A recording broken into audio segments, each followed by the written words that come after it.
Història de Xixona al balcó. El bombardeig de la ciutat d'Alacant en 1691. L'estiu de 1691 va ser calamitós per als alacantins. Espanya en aquell moment es trobava en guerra amb la potència europea de la França de Lluís XIV. L'armada francesa, comandada per el general Vicent-Marie d'Estrès, havia atacat Barcelona a començaments de juliol de 1691 i s'havia encaminat cap al sud, cap a Alacant, perquè Alacant es trobava en una posició privilegiada, en el centre més o menys de la zona costera mediterrània peninsular i a més era un port molt important perquè era entrada als regnes de València, Múrcia i Castella.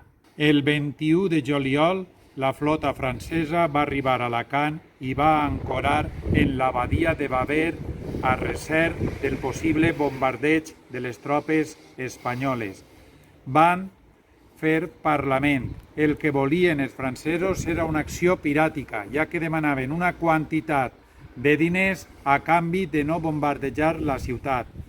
Testimoni de tots aquests fets que anem a contar és el notari xixonenc Tomàs Carbonell, qui tenia una casa a Alacant i una altra al Raval de Xixona, al costat de la casa on la imatge miraculosa de Sant Sebastià havia plorat.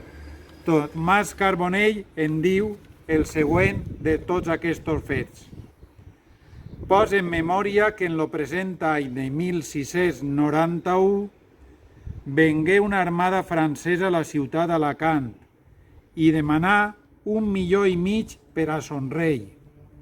Era de 26 naus i 26 galeres. I havent-hi respost el governador i ciutat de que no li volien dar res, havent aplegat en 21 de juliol en la matinada, en 22 dels mateixos, dia de la Madalena Santa, començà a bombejar Alacant a les 2 de la vesprada i la bombejà dit 22, 23 i 24 amb ses nits. Després, una tormenta va fer que parara de bombejar i intentaren una vegada més demanar un rescat al que es van negar els alacantins.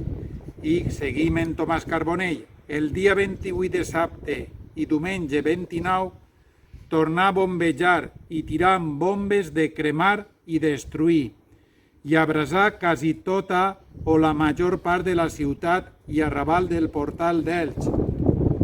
Digués per cosa molt certa que havia tirat més de 4.500 bombes i sols a la iglesia col·legial dient n'en havia tirat més de 500.